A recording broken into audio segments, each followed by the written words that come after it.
Buenas tardes, bienvenidas y bienvenidos al Museo de la Mujer, un espacio de igualdad sustantiva entre mujeres y hombres, de difusión de una nueva cultura de igualdad entre hombres y mujeres. Bienvenidas y bienvenidos. El día de hoy vamos a tratar el tema violencia política contra la mujer dentro del taller de Derecho Penal con perspectiva de género y derechos humanos. Nos acompaña en esta ocasión Carla Elena Solís Echegoyen, quien es proyectista en el Tribunal Electoral y de quien voy a leer una síntesis curricular para que, agradeciendo mucho que se haya tomado un espacio en su agenda, nos pueda comentar estos temas. ¿Verdad? Es licenciada en Derecho por el Instituto Tecnológico y de Estudios Superiores Occidente, maestra en Derecho por la Universidad Nacional Autónoma de México, cuenta con el diplomado en Políticas de Seguridad Nacional y de Seguridad Pública impartido por la Cámara de Diputados y la Facultad de Ciencias Políticas y Sociales de la UNAM. Cuenta igualmente con el Diplomado de Seguridad de Justicia y Gobernabilidad de la Universidad Iberoamericana, el Diplomado en Elecciones y Representación Política y Gobernanza Electoral, impartido en el Instituto de Investigaciones Jurídicas de la UNAM, y está realizando estudios de doctorado. Ahora bien, por lo que hace su carrera, trayectoria profesional, pues tiene un gran desempeño. Fue abogada en el despacho Jiménez y Mendoza, profesional ejecutivo en servicios especializados de la Dirección de Control de Procesos de la Fiscalía Especializada para la Atención de Delitos Electorales, jefa de departamento en la Dirección de Control de Procesos, también de esa fiscalía, encargada de la Dirección de Control de Procesos de la misma Fiscalía, agente del Ministerio Público y titular de la Oficina de Derechos Humanos y Atención a Víctimas de esa misma Fiscalía, secretaria auxiliar y asesora en el Tribunal Electoral del Poder Judicial de la Federación en la ponencia del magistrado Armando Maitret Hernández, directora de análisis táctico adscrita a procesos legales de la Unidad de Inteligencia Financiera de la Secretaría de Hacienda y Crédito Público y actualmente secretaria de Estudio y Cuenta del Tribunal Electoral del Poder Judicial de la Federación de la Sala Regional Especializada. Muy bienvenida, Carla Elena Solís Echegoyen. Te damos la bienvenida al Museo de la Mujer. Agradecemos infinitamente tu tiempo para compartirnos tu experiencia en materia de violencia política contra la mujer en razón de género. La metodología va a ser la siguiente, dispondrás del tiempo que tú gustes, en principio entre 40 a 50 minutos, si es que lo que tú dispongas, puesto que estamos muy ávidos y ávidas de escucharte, de escuchar tu exposición, y posteriormente al tiempo que tú destines, pues tendremos tiempo de preguntas y respuestas. Este programa puede durar hasta 2 horas de difusión, por lo tanto, te agradecemos mucho tu gentil presencia y te cedemos los micrófonos. Bienvenida. Excelente, pues muchísimas gracias. De verdad que es un gran honor y un gusto estar aquí, sobre todo porque pues es época en la que estos temas son de gran relevancia. Estamos atravesando un proceso electoral federal y este tema pues justamente abarca y es de interés pues para toda la nación, ¿no? Tanto a nivel local como a nivel como a nivel federal y más aún que pues están aplicando ya distintos criterios de paridad y que va a ser más notoria la participación de las mujeres en la vida pública y política del país. Entonces, bueno, yo traigo unas diapositivas para ilustrar de una mejor manera lo que vamos a platicar el día de hoy. Em, y voy a estar como intercalando un poco también para poder eh, pues platicar como de una manera más a gusto. Bueno, en primer lugar me gustaría pues contarles qué son estos derechos político-electorales y que precisamente están en la Constitución y es tan sencillo como el poder votar en las elecciones populares, el ser votadas para todos los votadas y votados para todos los cargos de elección, poderse postular para estos cargos de elección popular, la asociación libre pacífica para tomar parte en los asuntos políticos, la afiliación libre e individual en los partidos políticos y, por supuesto, integrar las autoridades electorales. Todos estos derechos precisamente son aquellos que estuvimos buscando durante bastante tiempo las mujeres y que no son sino hasta 1953 pues reconocidos a nivel ya nacional mediante el poder del voto, ¿no? De poder votar y ser votadas. Y aquí Lo interesante es que desde entonces se ha estado buscando el posicionamiento de las mujeres en este tipo de cargos y pues nos ha costado un poco de trabajo y esto ha tenido que repercutir o más bien que proyectarse a través de las distintas reformas que ha estado atravesando el país y que precisamente han tenido que ver con materia de paridad, con materia de igualdad, con materia de inclusión de las mujeres en el ámbito político. Únicamente para resaltar, pues, este tipo de reformas han sido justamente la de 2019, que ahí fue la paridad en todo, porque ya se les había hecho primeramente la petición a los partidos políticos de que se intentara incluir a las mujeres dentro de de, del actuar de las candidaturas. Y posteriormente, en el 2019, es cuando se dice, a ver, vamos entonces ya ahora sí a procurar la paridad en todo. ¿Y qué es la paridad en todo? Pues entonces ya se incluyeron incluso las senadurías, las diputaciones e incluso ya más bien, incluso ya las secretarías de Estado se buscó que empezaran a ser integradas también a nivel, pues, de estos cargos públicos, ya ni siquiera de elección popular, que también las mujeres pudieran formar parte en esta toma de decisiones públicas que no estaban siendo tomadas en cuenta. Y eso, pues, simplemente viendo los gabinetes, cómo están siendo constituidos, pues nos podemos dar cuenta de que efectivamente ya se está tomando en cuenta a las mujeres desde 2019. Se ha buscado que las mujeres ya tengan este tipo de decisiones que son, pues vaya, de altura y de dirección de país y de entidades federativas. ¿Qué pasa también en 2020? Bueno, que a raíz de este tipo de implementación legislativa que se empieza a dar, pues obviamente em, fue difícil empezar a encontrar esos liderazgos femeninos o esas mujeres que estuvieran preparadas para ejercer este tipo de cargos públicos y políticos del país.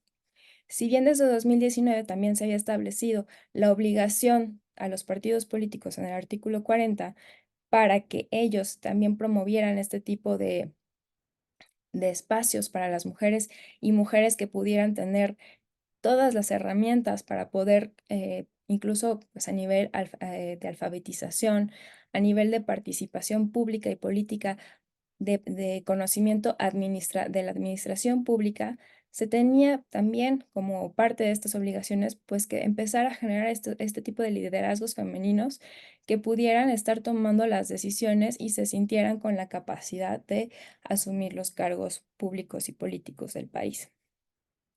El tema fue precisamente que se sintió de una manera quizás demasiado brusca y fue en su momento difícil que las mujeres pudiéramos empezar a incursionar en estos cargos públicos y políticos del país.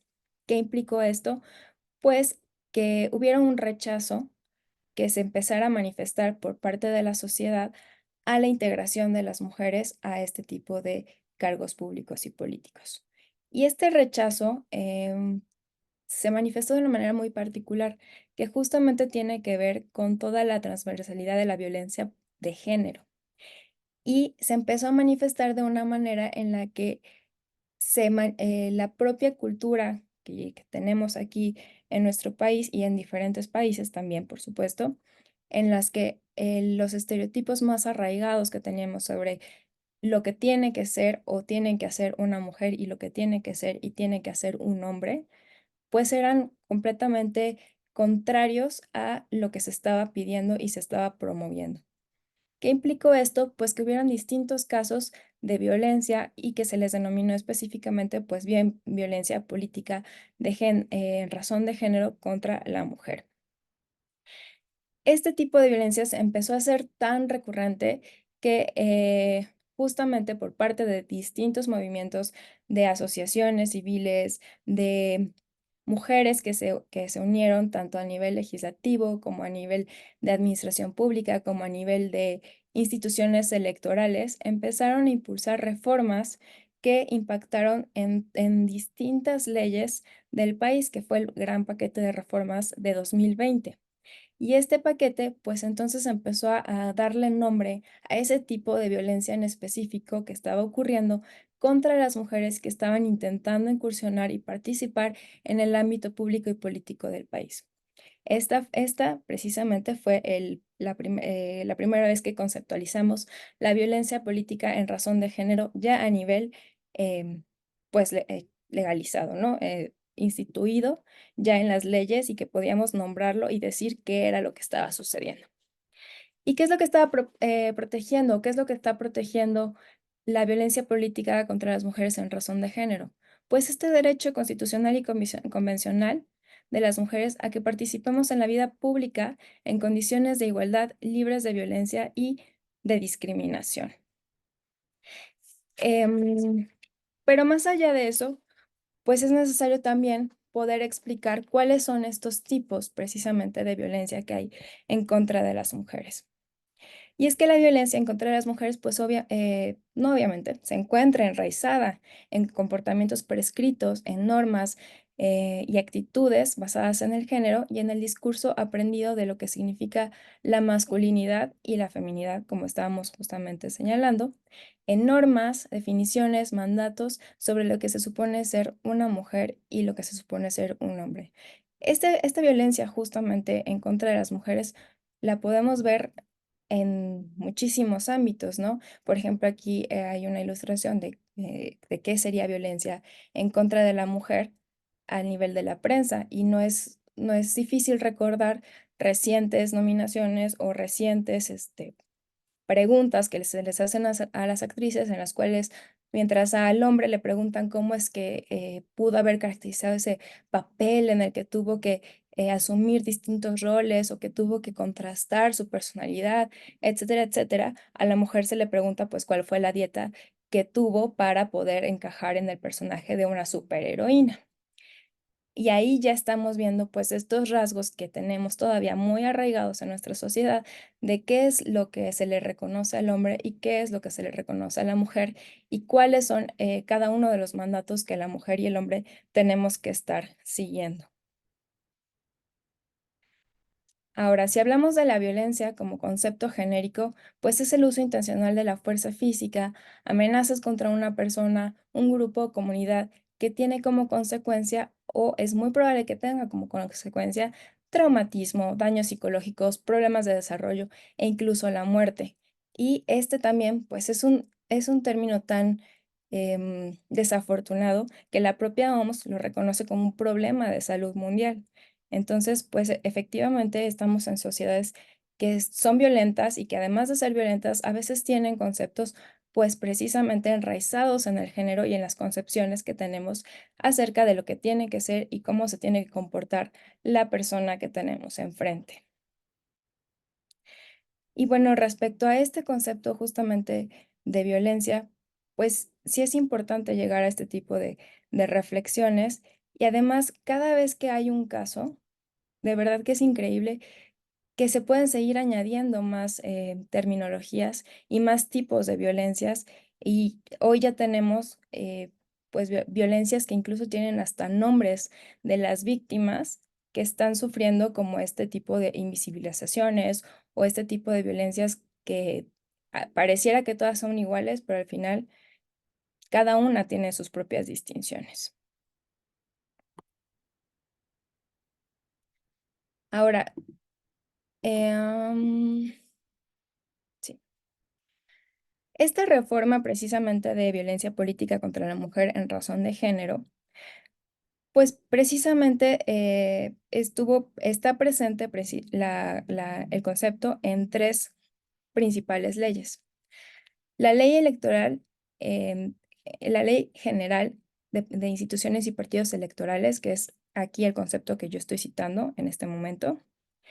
La Ley General de Acceso a las Mujeres a una Vida Libre de Violencia y la Ley General en materia de delitos electorales. Estas fueron como las tres principales leyes en las que se conceptualizó lo que era violencia política de género contra las mujeres.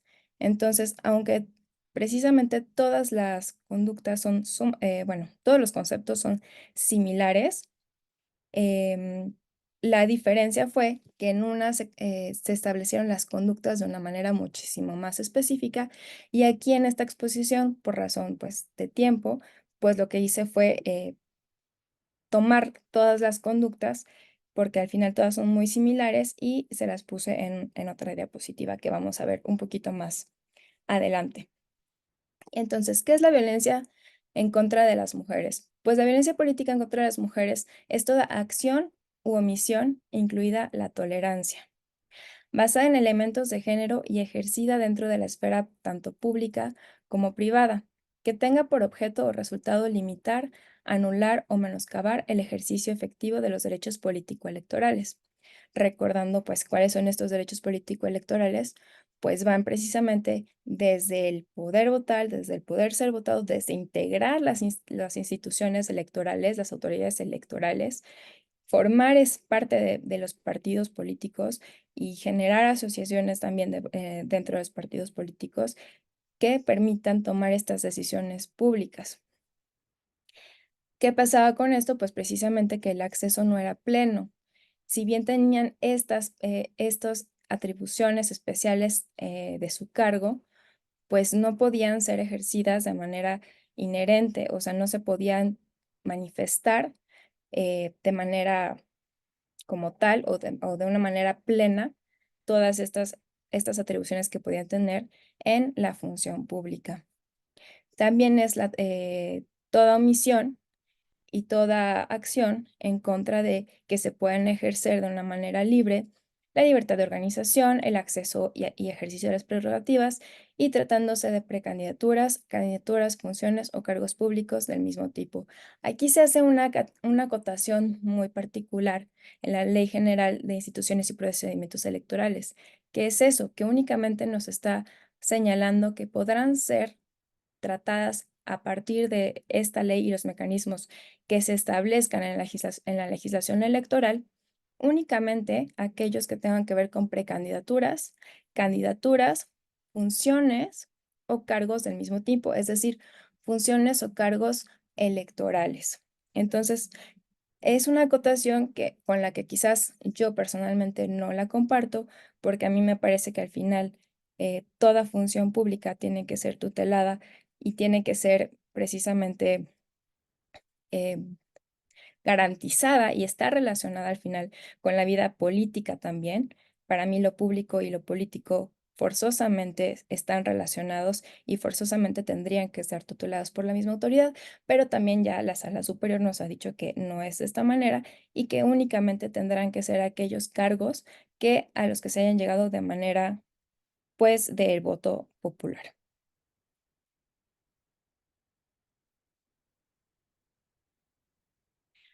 Bueno, y entonces llegamos también a cómo se va a interpretar o cómo se va a aplicar esta, eh, esta violencia política de género. ¿Cómo es que vamos a detectar que existe esta violencia política contra las mujeres con elementos de género? Y lo que nos dicen también en este concepto, pues es que pueden ser distintos tipos de violencia, como la económica, como la psicológica, como la física, como la patrimonial, como la sexual y todas las demás que se han estado justamente añadiendo. Ahora, también hay otro tipo de violencia que se ha denominado la violencia simbólica. Sin embargo, justamente ahora que estaba preparando de nueva cuenta esta exposición, pues repasando para poder compartir con ustedes, me di cuenta o empecé a reflexionar de que quizás en realidad todos estos tipos de violencia pues son violencia en sí que forzosamente viene aparejada de la violencia simbólica. ¿Por qué llegué a la conclusión de que esta violencia finalmente viene aparejada de la violencia simbólica? Precisamente por el elemento de género, porque al final para que podamos señalar que es violencia política contra las mujeres con elementos de género, es porque vamos a tener que hacer un análisis de cuándo se trata de violencia por el solo hecho de ser mujer y cuando tiene un impacto desproporcionado por el solo hecho de ser mujer, que son también otros dos componentes que se van a valorar al momento de estudiar si es o no es violencia política de género contra las mujeres. Y es que, ¿qué es la violencia simbólica? Precisamente son todos aquellos íconos, todos aquellos elementos, todas aquellas aquellos pensamientos que se tienen arraigados en la mente de la sociedad de lo que tiene que ser y lo que no tiene que hacer un hombre o una mujer. Es decir, es toda esa manifestación de los estereotipos que precisamente no aceptamos que tenemos, pero pues que están ahí arraigados y que están ahí presentes. Y el tema de los estereotipos es que simplemente son opiniones o que son prejuicios generalizados acerca de atributos y características que las mujeres y los hombres tenemos que poseer por el simple hecho de ser mujeres o de ser hombres. Y esto tiene que ver con las funciones sociales que se supone que tendríamos que estar realizando con base en nuestro género o en nuestro sexo y que precisamente tendríamos que estar desempeñando o no en la sociedad. Entonces, ¿qué implica esto? Pues forzosamente son símbolos que tenemos en nuestra mente, en nuestra ideología. ¿Y qué significa esto? Pues que evidentemente todos los tipos todas las violencias que sean en razón de género, el simple hecho de que sean en razón de género, tendrán que ser forzosamente simbólicas. Antes lo que se señalaba era, pues que como es simbólica, no es tan sencillo de ver o de exteriorizar. Y eran ejemplos como em, que las prerrogativas que se les daban a los partidos políticos para que se emplearan precisamente en que las mujeres fueran como capacitadas o se les dieran las herramientas para generar los liderazgos femeninos, se hacía como la compra de escobas o de trapeadores, etcétera, y ahí se justificaba que era, pues que era para las mujeres, ¿no? Entonces ya le estabas invirtiendo al tema de las mujeres. Y esto era lo que se decía, que podía ser como algo simbólico, porque no era tan fácil de percibir. Pero es que en realidad la violencia política en contra de las mujeres en razón de género no es fácil de percibir en sí, más que cuando ya la mente de aquellas personas que la están padeciendo o que están aplicando la perspectiva de género, se acostumbra a poder percibir estos elementos de género, estos estereotipos que están negando, imponiendo y limitando el ejercicio del cargo público por el simple hecho de tener arraigado en su mente la concepción de lo que es una mujer o de lo que es un hombre o de cómo tienen que ser y comportarse. Entonces, pues precisamente podríamos llegar a la conclusión de que de que todos estos tipos de violencia, simplemente con ser en razón de género, tienen este componente simbólico que nos sigue costando aceptar y que únicamente hasta que la mente se empieza a deconstruir y la sociedad empieza a deconstruirlo, empieza a percibirlo y a darse cuenta de lo que está ocurriendo. ¿Qué también se decía que era la violencia simbólica? Pues estas frases como en doble sentido que a veces no se entienden de manera directa, pero que los propios contextos que se van formando o los propios grupos que se van formando a nivel contextual de hombres o de mujeres, estos pequeños grupos como los clubs de Toby o los clubs de Lulu, pues que entienden ese doble sentido, que lo expresan y que pareciera que no nos damos cuenta, pero pues que al final generan distintos tipos de daño que a nivel de política se pueden ver como una afectación para que las mujeres se sigan desenvolviendo en el cargo o en el desempeño que ellas han elegido tomar. ¿Qué otras cuestiones podemos saber de los estereotipos? Bueno, hay distintos tipos de estereotipo. Los estereotipos de género, como son el sexo, que son aquellos que están basados en las diferencias biológicas entre el hombre y la mujer. Es decir, los hombres son fuertes, las mujeres son débiles, los hombres son rudos, son agresivos, las mujeres son vulnerables, son frágiles, necesitan que las protejan porque son más pequeñas usualmente, porque tienen una constitución más delgada, porque tienen una constitución menos robusta, porque tienen una constitución más delicada y los hombres, en cambio, por esta constitución robusta, por esta constitución de fuerza, entonces ellos tienen esta posibilidad de ser más rudos y de ser más agresivos. ¿Qué otra cuestión podría ser? Bueno, los estereotipos de carácter sexual, que es decir, que están basadas en la interacción sexual entre los hombres y las mujeres. Por ejemplo, la sexualidad de la mujer pues está relacionada con la procreación. Las mujeres necesariamente tendríamos que procrear, necesariamente tendríamos que estar buscando un matrimonio, tendríamos que estar buscando una familia, porque nuestro cuerpo es lo que nos da para ser madres, para dedicarnos únicamente al hogar. Y en cambio el hombre, pues como es aquel que es el cazador, como es aquel que tiene la hombría, pues también es aquel que tiene y refleja lo que es el poder, que de hecho, pues el poder precisamente preconcebido, al menos aquí en nuestra sociedad, pues tiene que ver con algo de fuerza, con algo de agresividad. Y ahí está también una de las grandes críticas a la política, en donde se nos dice que las mujeres tenemos que aguantar y soportar la rijosidad con la que se lleva a cabo la política, porque el ámbito político es así. El ámbito político es rijoso, el ámbito político es aquel en el que te enfrentas para poder demostrar lo que es el poder.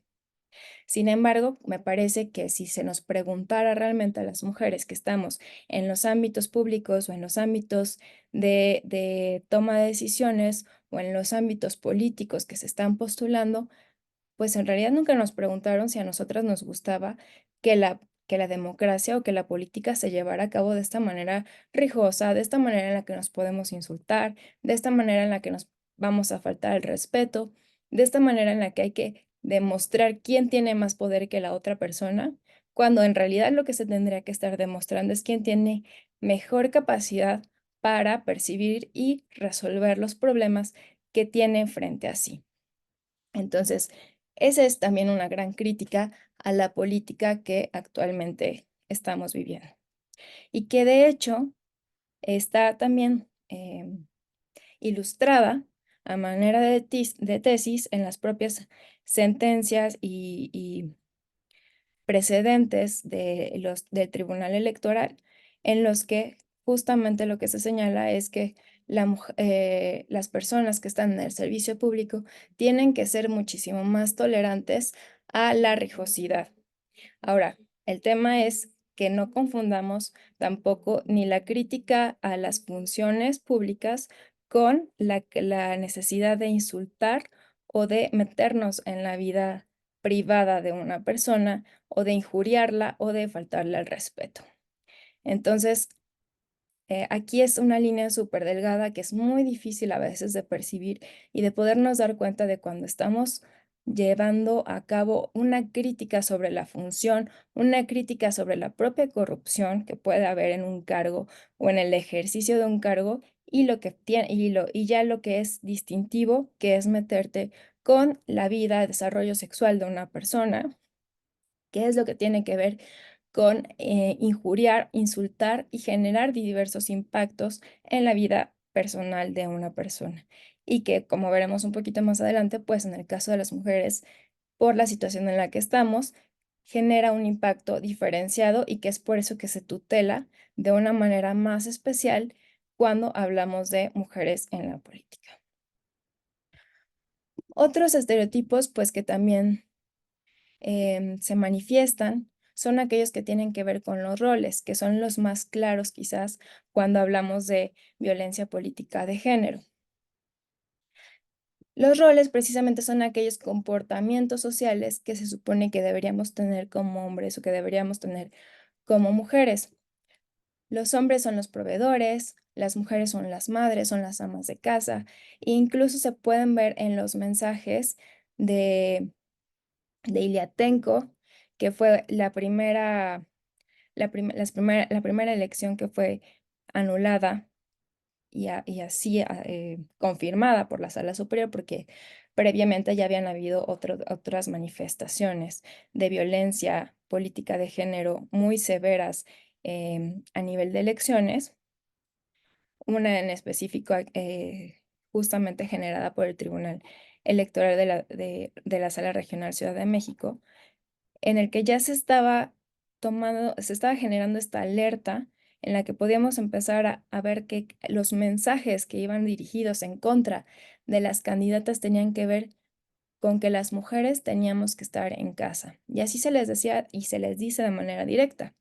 Si tú no puedes ni siquiera tener a tu esposo en tu casa o ni siquiera puedes dirigir tu casa o te están poniendo el cuerno y ni siquiera puedes tener o controlar a tu hombre, pues muchísimo menos vas a poder controlar un país, pues muchísimo menos vas a poder controlar un municipio, pues muchísimo menos vas a poder afrontar qué es los problemas y la dinámica social de seguridad y etcétera que se enfrenta un municipio o que se enfrenta la administración pública. Y así de directos son estos mensajes. Directos como las viejas tienen que estar en su casa, regrésate a tu casa, vieja, este, e infinidad de palabras que denostan a las mujeres y que además dejan claro que el tema es que sea una mujer aquella que esté tomando las decisiones. Bueno, otro tipo de estereotipos ya son los compuestos, es ya lo que tiene que ver con que se den estereotipos tanto de sexo como sexuales como de roles y que usualmente pues son aquellos que también se manifiestan de una manera em, que incluso pueden arraigar tanto la preferencia sexual como lo que tiene que hacer una persona, ¿no? Entonces, las mujeres lesbianas no pueden ser buenas madres. Ese puede ser uno, o los hombres homosexuales no pueden ser buenos padres, ¿no? Entonces ahí ya estamos hablando tanto de estereotipos de sexo como estereotipos sexuales, porque tienen que ver con la interacción, como estereotipos de roles, porque tiene que ver con el que puedan tener una familia, y ya empezamos a generar estereotipos muchísimo más complejos y que son también muchísimo más difíciles de desarraigar de nuestra mente, que tiene ya preconcebidos muy específicamente lo que tenemos que ser y lo que tenemos que no hacer, ¿no? Por ejemplo, la adopción también en las familias que tienen un mismo sexo también es una cuestión que cuesta mucho desarraigar de la mentalidad que tenemos como sociedad. Bueno, antes de pasar al siguiente punto, ¿qué se contempló también por parte de la legislación en- de violencia política en razón de género? Pues se contempló también quiénes eran las personas que podían cometer violencia política de género en contra de las mujeres. Eh, A grandes rasgos podríamos decir que todas las personas, es decir, desde las personas que somos ciudadanas o ciudadanos, podemos estar cometiendo violencia política en contra de las mujeres, hasta las personas que son candidatas, que están igual igual, las personas que son superiores jerárquicamente, las personas que son periodistas, también hay muchos casos de medios de comunicación que no saben todavía tratar como el tema de violencia política de género o no saben todavía expresar las noticias sin añadirles elementos de género que pueden generar algún tipo de lesión a la dignidad de la mujer, como también las propias autoridades electorales, como también los propios presidentes o presidentes municipales, es decir, todas las personas pueden al final de cuentas generar violencia política de género contra las mujeres. La diferencia estará en el tipo de sanción que se les imponga o el tipo de medida que se les imponga. Una consecuencia que es en genérico para todas las personas es precisamente que se registre en un padrón especial que se generó por parte del INE y en el que están listadas las personas que han cometido violencia política en contra de las mujeres. Ese padrón, por ejemplo, pues ya también ha sido delimitado por parte de la Sala Superior cuáles son aquellos aspectos que se tienen que tomar en cuenta para poder establecer cuánto tiempo estará ahí esa persona como registrada. Sin embargo, este padrón vaya es a nivel electoral, lo que implica que no tiene ningún otro efecto más que simplemente tomar en cuenta la reincidencia quizás para que la siguiente pena sea un poco más alta o más severa. Sin embargo, no implica que se quite, por ejemplo, el derecho a ser candidata o ser candidato, o que o que por ese simple hecho se pueda generar la pérdida del registro. Eso puede ser únicamente por otra cuestión que también tengo más adelante tratada. La forma en la que se tendría entonces que estudiar la violencia política de género nos la establece también la propia Sala Superior y nos dice que tenemos que tomar en cuenta diversos aspectos. Por ejemplo, qué sucede en el marco del ejercicio de derechos político-electorales o bien en el ejercicio de un cargo público.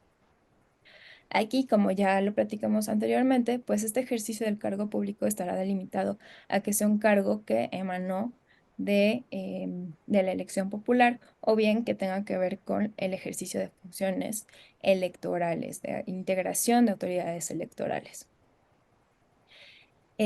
También para este aspecto, pues es muy importante poder valorar el contexto en el que se está llevando a cabo. Puede ser que sea una candidata, puede ser que sea una precandidata, puede ser que sea una diputada, puede ser que sea una senadora y tiene que estar justamente ejerciendo estos derechos político-electorales. De lo contrario, pues simplemente será una cuestión que tenga que ver con otra materia, ya puede ser civil o puede ser una cuestión de discriminación que tendrá que ser tratada por otra autoridad. Un ámbito o un tema muy importante, ahorita que estoy tocando esto de la competencia, es que hay conductas que son transversales con la vía penal, en la vía electoral y la vía penal, incluso la vía administrativa. ¿Qué implica esto?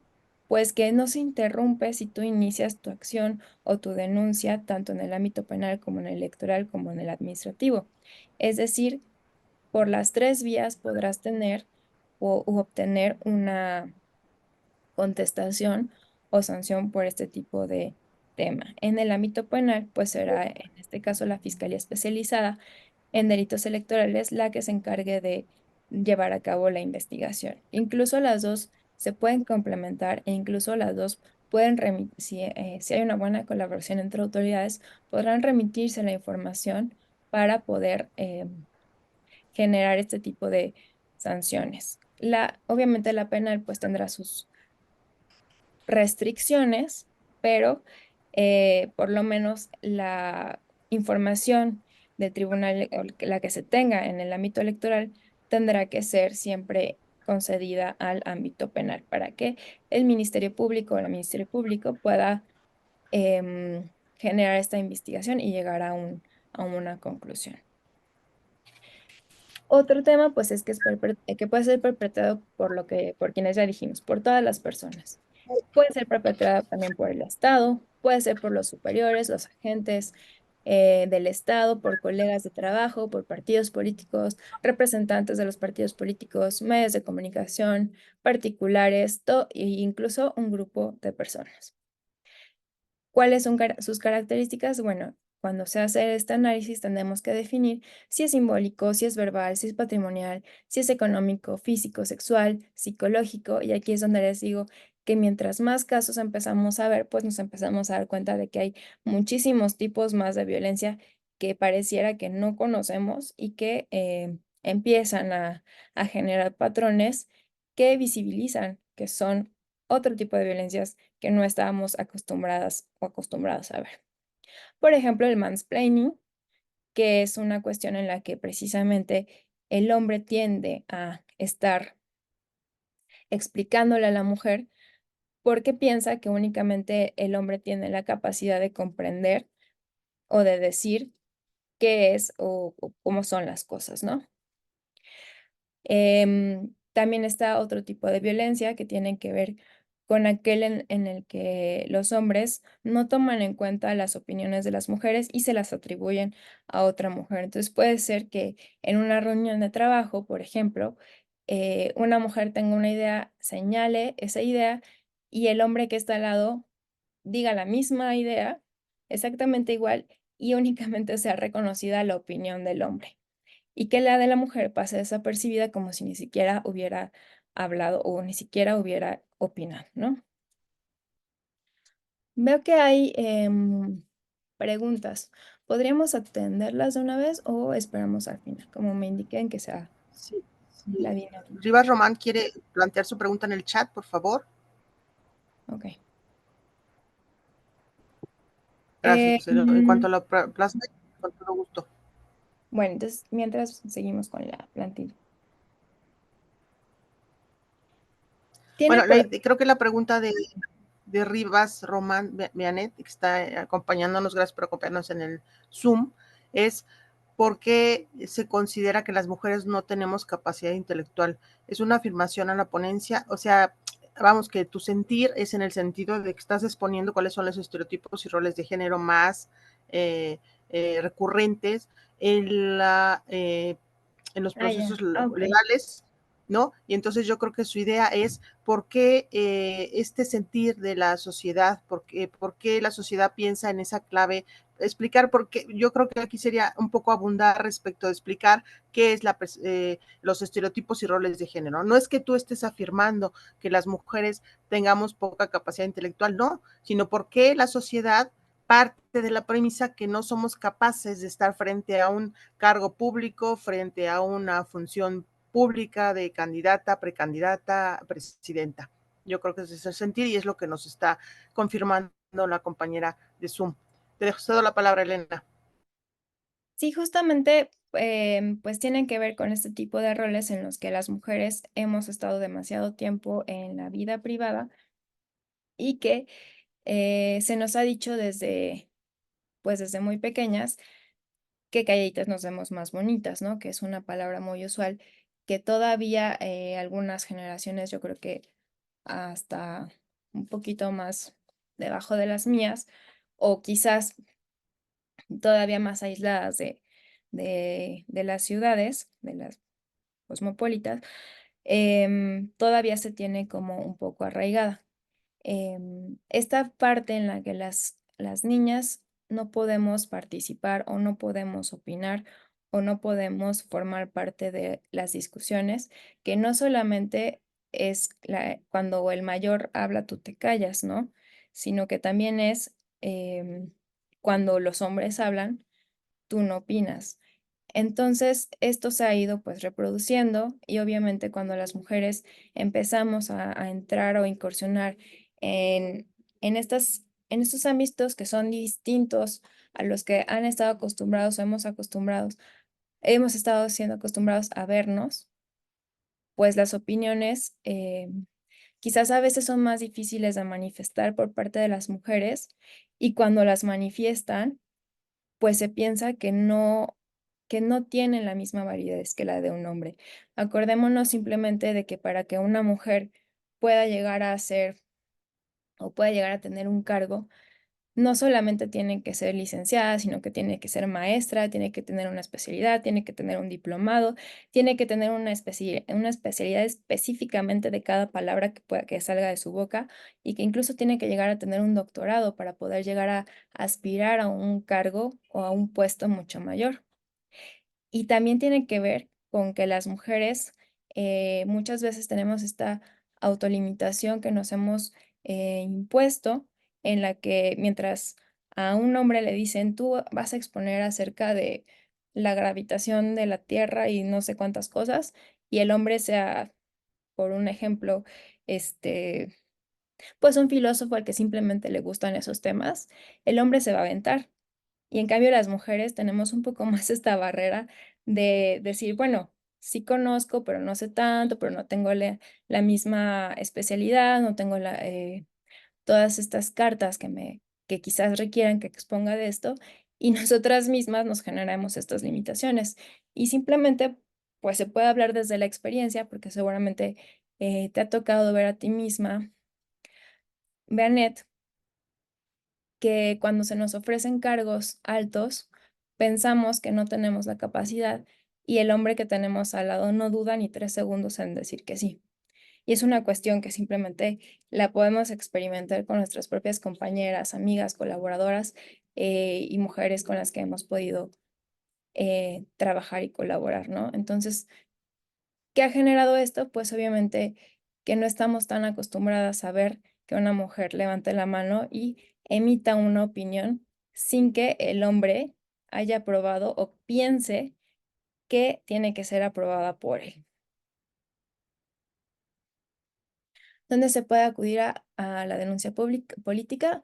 Ok, en un ratito también lo vemos.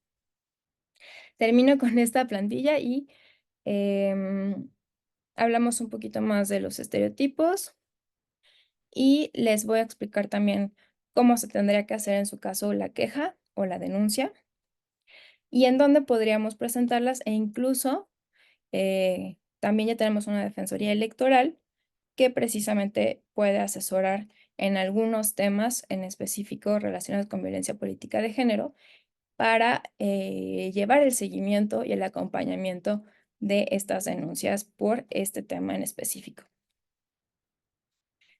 Bueno, tiene por objeto el resultado o resultado menoscabar o anular el reconocimiento, goce y ejercicio de los derechos político-electorales de las mujeres.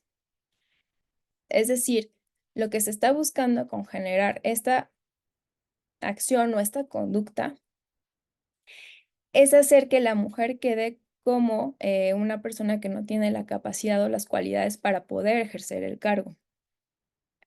Y finalmente, lo que se ha denominado que se basa en elementos de género es que se dirige a una mujer por el hecho de ser mujer, tiene un impacto diferenciado a las mujeres en las mujeres y las afecta de manera desproporcionada.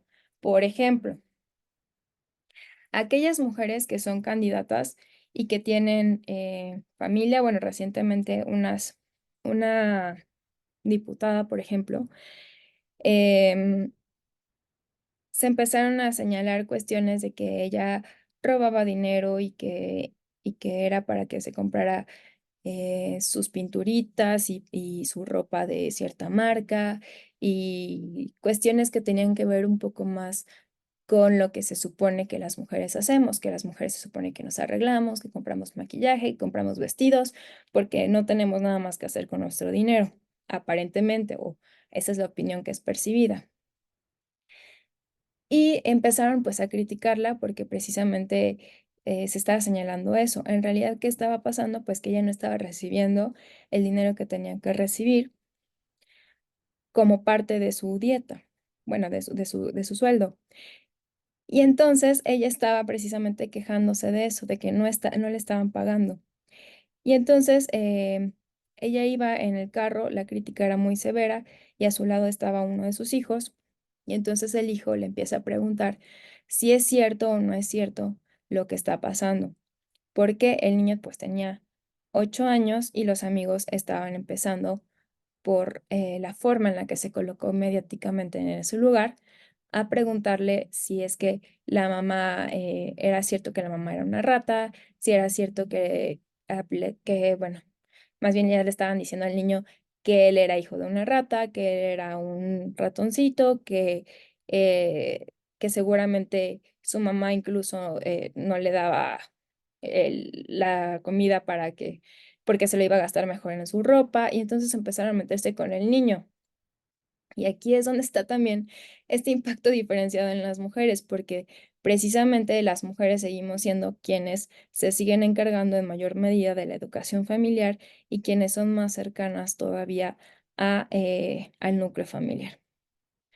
Otro ejemplo, pues mamás que han sido utilizadas sus fotografías y les han sobrepuesto la cara a revistas o a fotos de mujeres que están desnudas y empiezan los niños a pasarse las fotografías de la mamá y empiezan a hacerle bullying a los otros niños, bueno, a los hijos, diciéndoles que la mamá que está bien buena, que la mamá que no sé qué. Entonces, bueno, ahí otra vez estamos viendo cómo se refleja este impacto diferenciado. Otro tipo de impacto diferenciado, la violencia en las redes. Mientras que a un hombre no se genera como esta cadena de acoso en contra de lo que haya decidido hacer, porque si es un hombre y le puso el cuerno a la mujer, pues es más hombre, o sea, es una de las afirmaciones que se ven mucho en este tipo de estereotipos o en este tipo de aplicación de estereotipos. Las mujeres sí tienen o supuestamente se acuestan con un hombre que no es su esposo, pues entonces son mujeres que son unas facilotas. ¿Y qué pasa? Que empiezan a ser atacadas de una manera muchísimo más nociva y muchísimo más fuerte o muchísimo más impactante. Y las redes sociales, ¿por qué son tan importantes ya en este momento a nivel de política?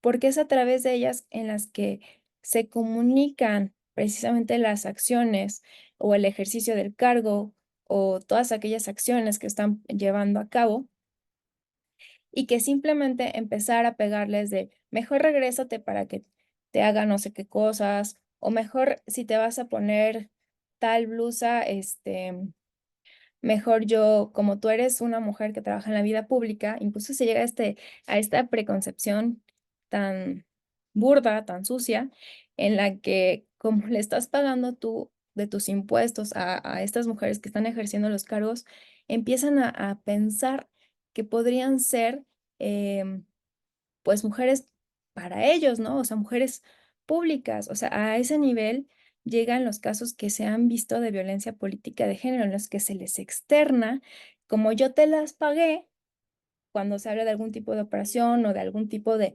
aspecto del cuerpo de la mujer, como yo te lo pagué, pues entonces eres mía. Y así se manifiesta en las redes sociales, de esta manera tan burda y tan ofensiva para las mujeres. ¿Y qué es lo que pasa con las mujeres? ¿Cuál es la reacción más común o cuál es el consejo más común que se les da? Pues mejor cierra tu cuenta, pues mejor ya no contestes, pues mejor ya desaparece. ¿Y qué pasa si las mujeres estamos intentando estar presentes en la vida pública y de repente desaparecemos? Pues obviamente se nos cuarta toda nuestra trayectoria pública y política. Entonces ahí está otro tipo de impacto diferenciado en las mujeres. Sea, siendo ya analizando aquellos casos en los que esta rijosidad política se manifiesta en contra de los hombres, pues los hombres no pasan de un meme o de dos memes que se les hace acerca de su aspecto físico o crítica de su aspecto físico o de que están robando mucho, pero la creatividad no pasa de ahí. La creatividad eh, basada en estos estereotipos que insultan y denigran a la mujer no pasa de ahí con los hombres y ahí se ve ese impacto diferenciado. Y bueno, otro impacto muy diferenciado es que precisamente el hombre pues está al final protegido por más hombres, pero la mujer no tiene esa protección muchas veces porque justamente como estamos empezando, como apenas somos nuevas, todavía no tenemos construidos estos lazos o estas redes que nos puedan proteger de todas estas agresiones públicas o de la ciudadanía o incluso al interior de las propias instituciones que nos mantengan alejadas, protegidas y con las herramientas suficientes para poder superar este tipo de aspectos violentos que se están viviendo.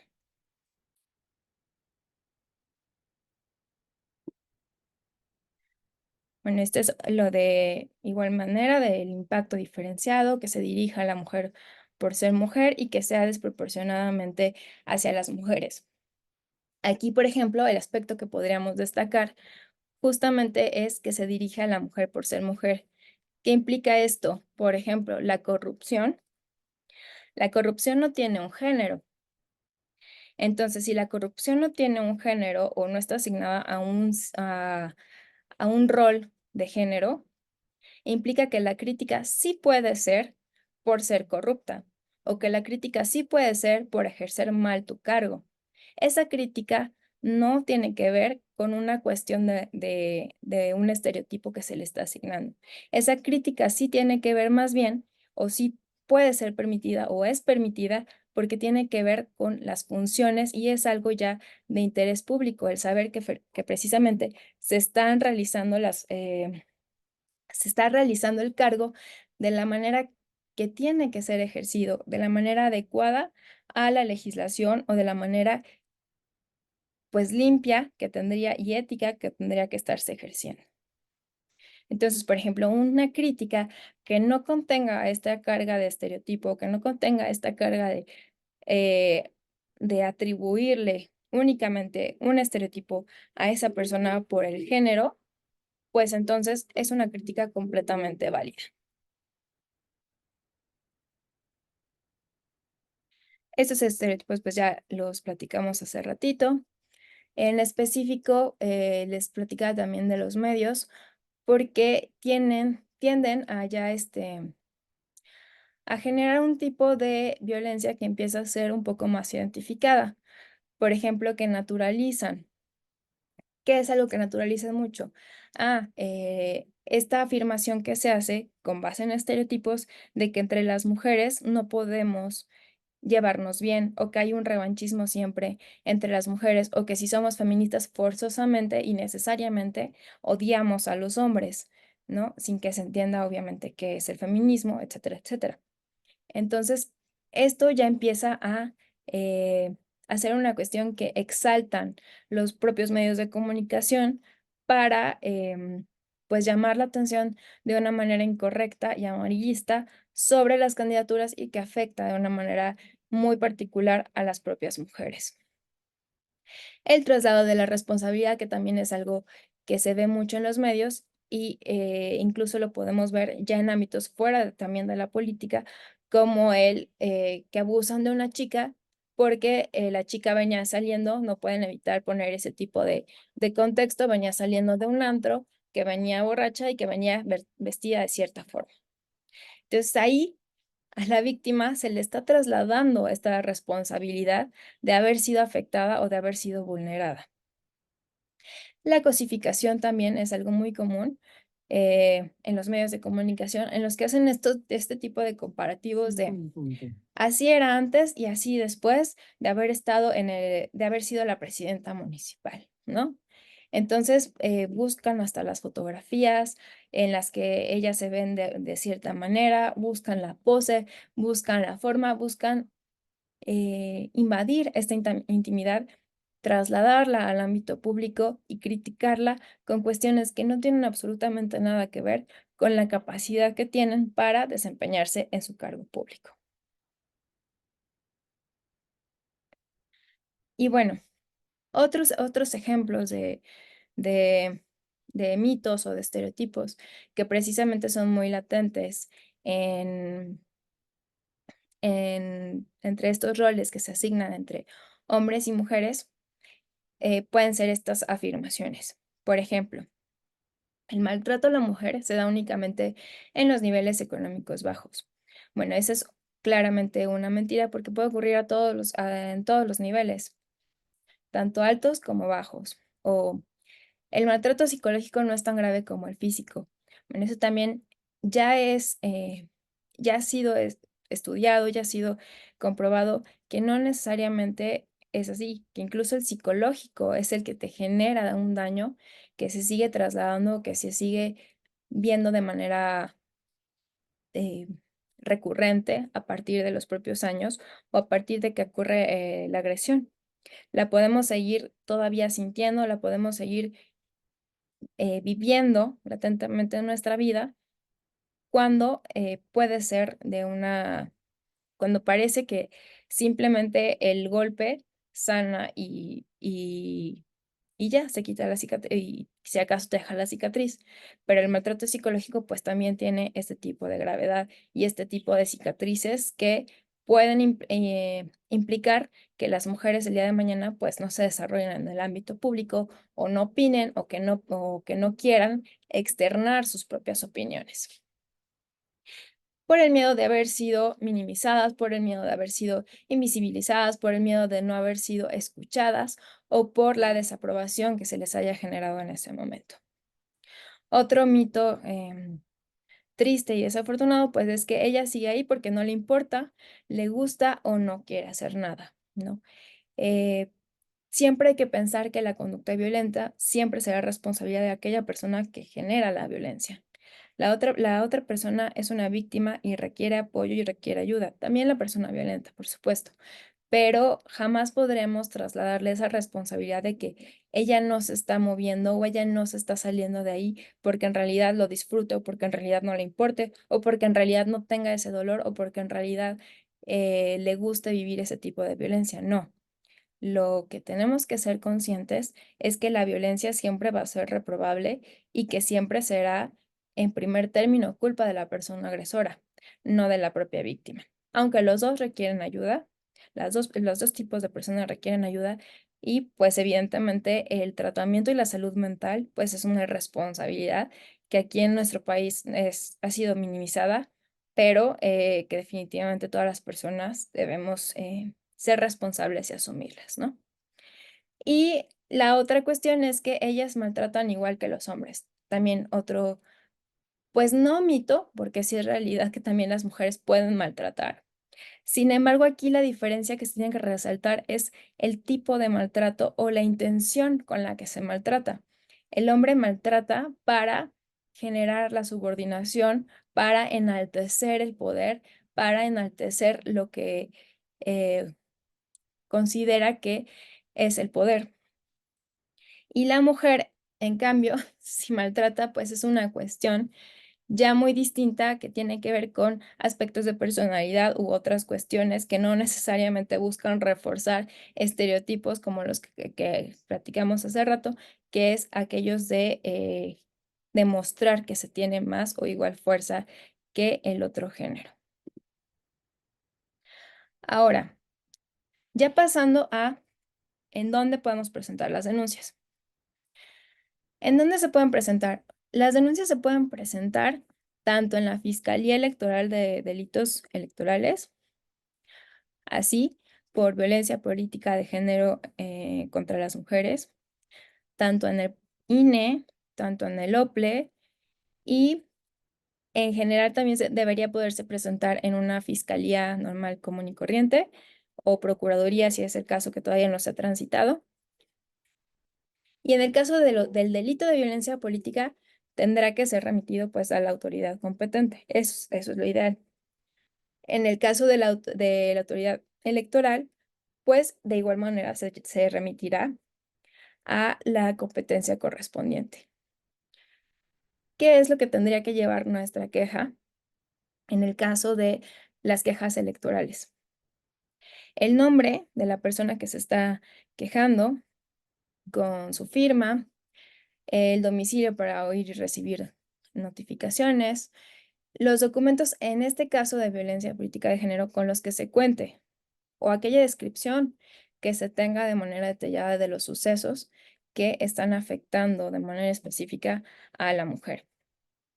Tiene que ser una narración expresa, clara, y yo recomendaría muchísimo generar un contexto de qué es lo que está pasando, porque muchas veces no podemos darnos cuenta de, del acto violento que es en razón de género, porque no tenemos todo ese contexto de que quizás nada más es una regidora o quizás nada más, o quizás hay ahí algún antecedente previo que te pueda indicar que es en razón de género, como el haber rechazado alguna propuesta sexual por parte de la persona que ahora está generando la violencia. Entonces, lo ideal es que se tengan pues todo este contexto que permita visibilizar que es en razón de género. Algo que puedo decir que es muy común, que se puede observar en las víctimas de violencia política de género, es que estamos hablando al final de cargos o posiciones de poder. ¿Qué pasa también con esta concepción que tenemos del poder? El tema es que pensamos que el poder implica demostrar fuerza.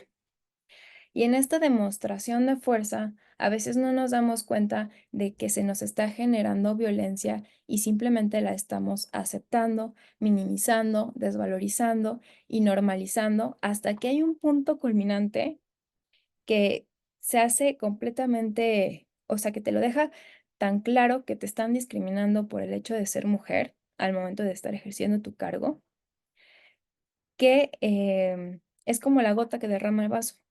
Y entonces tú presentas tu denuncia a partir de este hecho en el que te diste cuenta de que te discriminaron por ser mujer, porque ya fue de una manera muy explícita.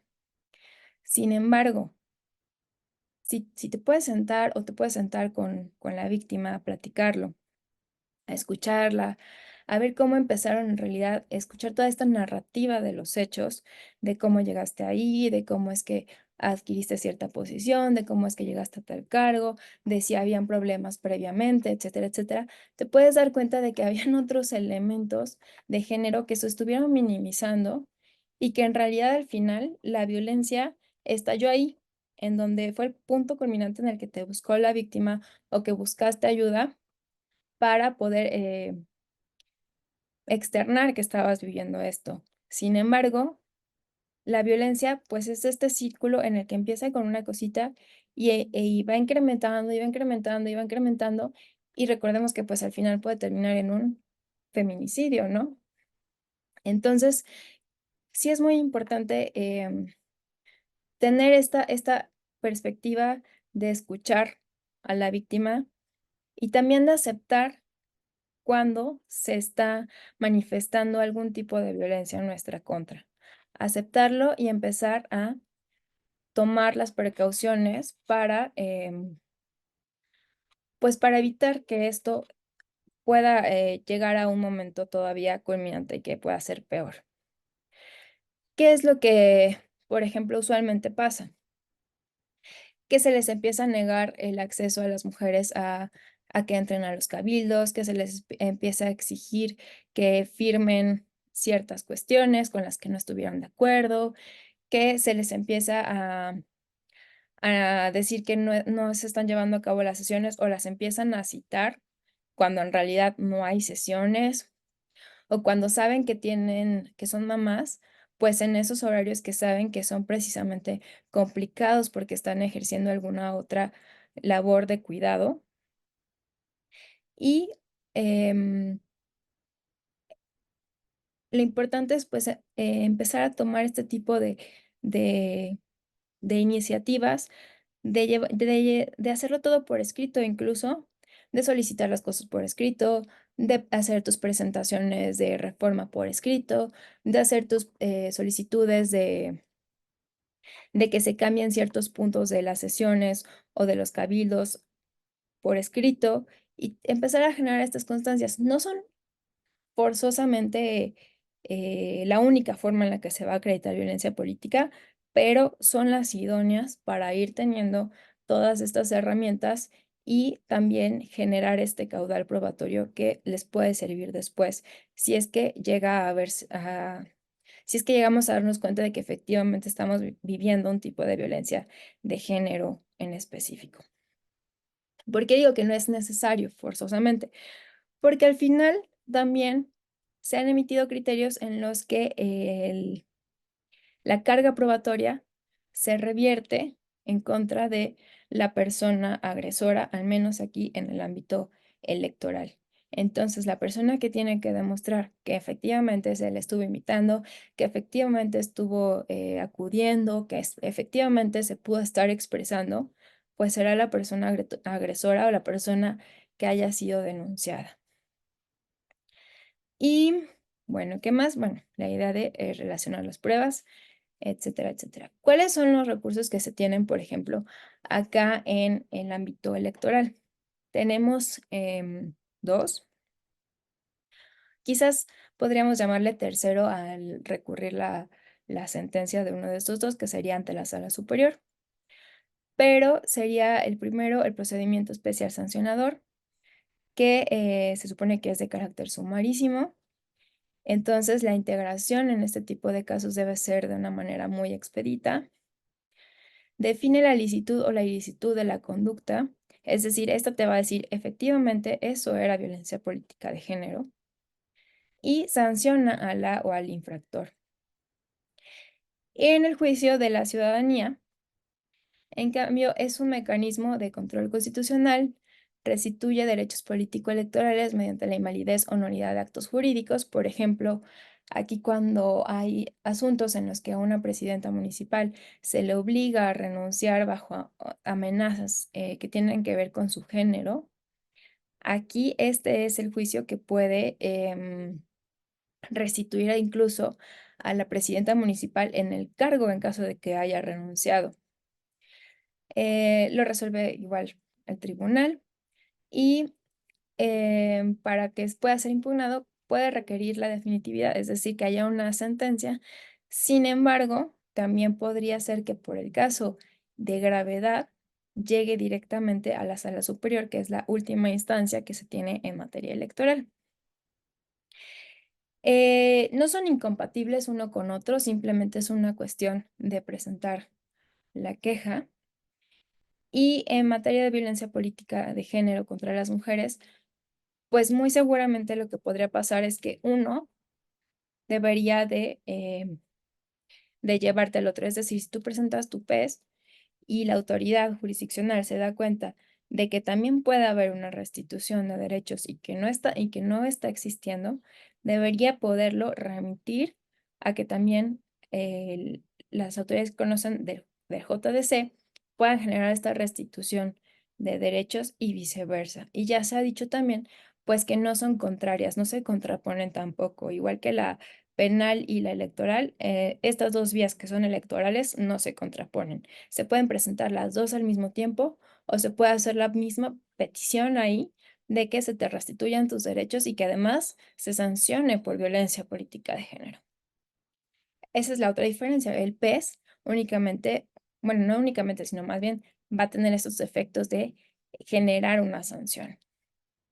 Y aquí también venía el nombre de la Defensoría Pública Electoral, porque precisamente, y con que lo googleen así, Defensoría Pública Electoral, les va a aparecer, bueno, Tribunal Electoral si quieren, para que sea un poco más específica, les va a aparecer ahí que existe una defensoría que se encarga de estos temas de violencia política de género en contra de las mujeres y que lo que busca pues es generar esta orientación para poder presentar estas denuncias o para poder solicitar en su caso las medidas que se consideren pertinentes o necesarias. ¿Qué es lo que también se puede pedir con esta denuncia? Pues se puede pedir la imposición de medidas cautelares. ¿Esto qué implica? Pues que se retire la campaña violenta en contra de las mujeres en caso de que sea una campaña mediática. Por ejemplo, que se pueda suspender el uso de las prerrogativas asignadas a la persona agresora, que ya no pueda emitir ningún tipo de propaganda en contra de la víctima. Se puede ordenar la suspensión del cargo partidista en esos casos de la persona agresora o cualquier otra que sea requerida para proteger a la víctima en contra de la persona agresora. Ahora, aquí hay algo muy interesante. Ya el INE, en esta especialización que empieza a tener en materia de violencia política de género contra las mujeres, tiene un grupo multidisciplinario que ya empieza a hacer también los reportes de análisis de riesgo. ¿Qué es esto? Pues que van con la persona que está denunciando, con la víctima, en este caso mujer, y hacen todo el análisis tanto contextual, tanto social, tanto familiar, tanto político, de lo que está rodeando o las circunstancias que están rodeando a la persona denunciante.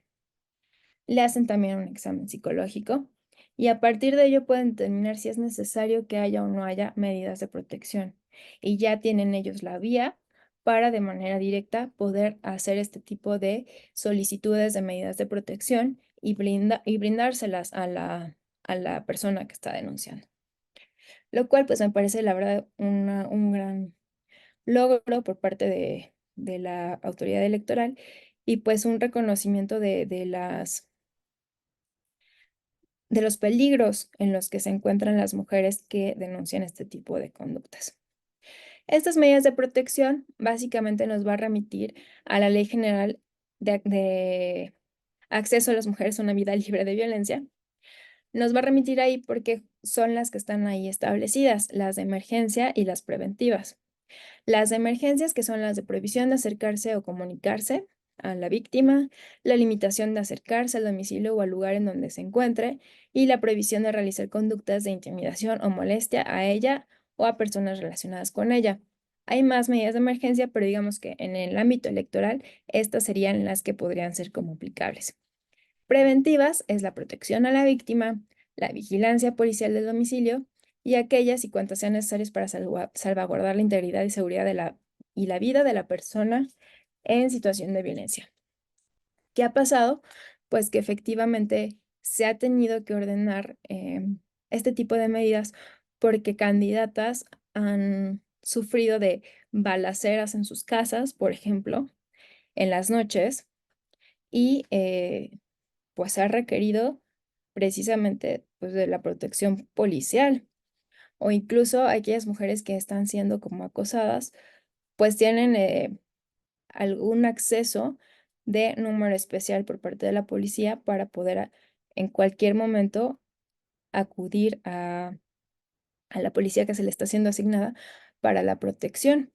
Y tienen números pues especiales en los que pueden ellas acudir en cualquier momento y que la atención será brindada de manera inmediata. O también algo muy común pueden ser los rondines que hacen las patrullas alrededor de los domicilios para vigilar que todo esté en orden y también pues para demostrar que la víctima está siendo protegida, que no está sola, que está siendo rodeada el área que la está protegiendo, ¿no? ¿Qué ha pasado?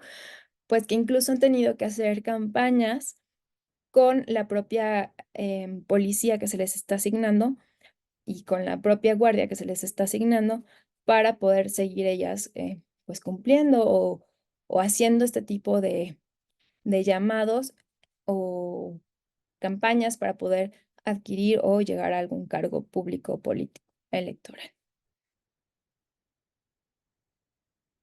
Bueno, algunas conductas yo les mencionaba que las había procurado juntar porque al final el tiempo no nos daría para ver cada una, pero tenemos aquí que es ocultar o proporcionar información falsa o incompleta o imprecisa.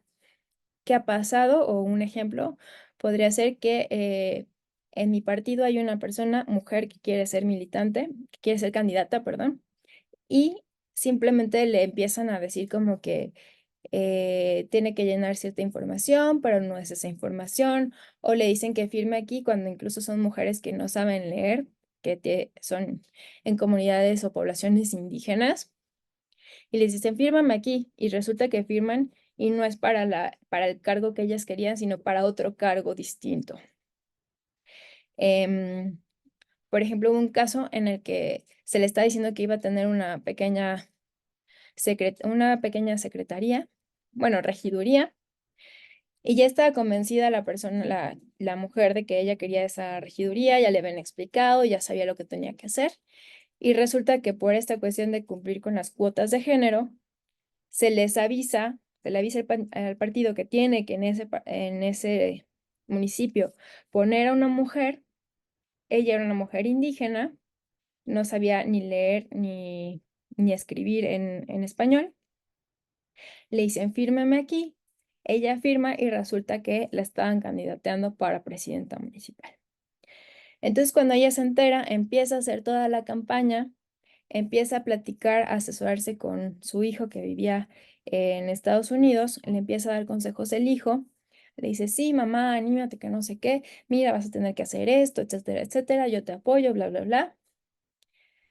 Ella se anima, empieza a hacer las propuestas, hace los recorridos, votan por ella, gana ella y cuando llega al cargo le dicen, no, es que no eres tú, sino que es el que estaba antes de candidato, pero como por género tuvieron que ponerte a ti, pues entonces tú nada más vas a ser como la que firme y la cara.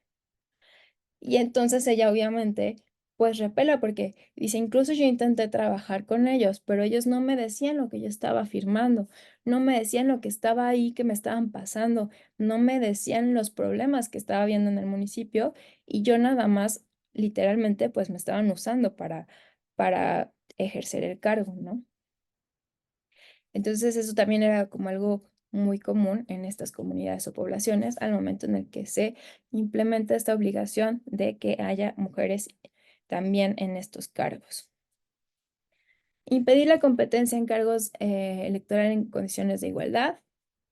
Cuestiones como la asignación de recursos, por ejemplo, que se les da más a las candidaturas de los hombres que a las candidaturas de las mujeres. Otra cuestión es calumniar, discriminar, degradar, descalificar, difamar o injuriar a las mujeres por el hecho de ser mujeres. Aquí acuérdense que es muy importante el elemento de género.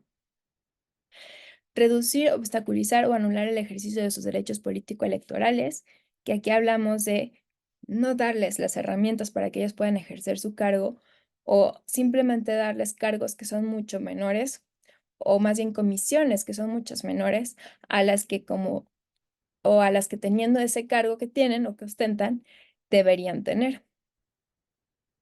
Discriminar el ejercicio de sus derechos por el ejercicio de sus derechos reproductivos. Simplemente este hecho de, pues tú mejor deberías estarte dedicando a cuidar a tus hijos porque estás embarazada y si quieres aquí yo me hago cargo de lo que haga falta en el ayuntamiento, ¿no? Limitar o negar el recurso o atribuciones o información al ejercicio de un cargo, también es otra de estas conductas.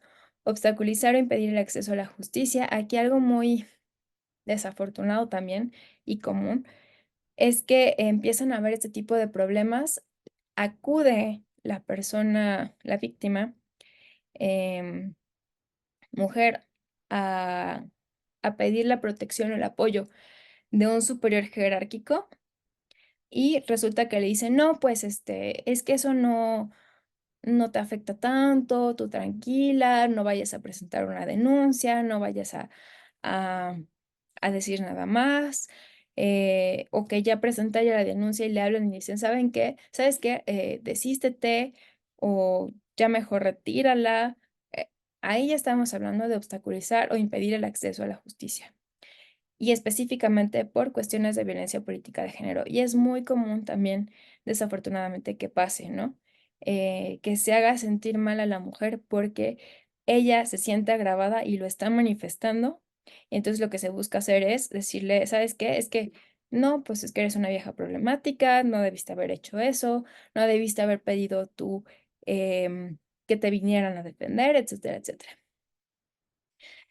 Lo que sí quisiera como resaltar en estas conductas es que no fueron conductas que de repente se le ocurrieron a la legislatura, no, fueron conductas que se observaron durante toda esta implementación de la reforma, durante todas estas experiencias que se vivieron a nivel incluso Latinoamérica con esta intención de generar la paridad y que eran conductas que habían en común en todas estas denuncias de violencia política de género. O sea, no son conductas que de repente se sacaron de la manga, son conductas que fueron observadas a partir de las mujeres que estaban viviendo esto o a partir de las mujeres que estaban defendiendo a las mujeres que estaban ejerciendo estos cargos de públicos o políticos.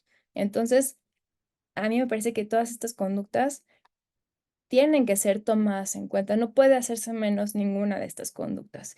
Y es algo que me parece que luego se nos olvida a las personas que están em, interpretando o están emitiendo las resoluciones, que se les olvida que ninguna de estas conductas fue azarosa, sino que estas conductas están ahí porque precisamente se observó que era un factor común que estaban ocurriendo a todas las mujeres que estaban ejerciendo estos cargos políticos y públicos.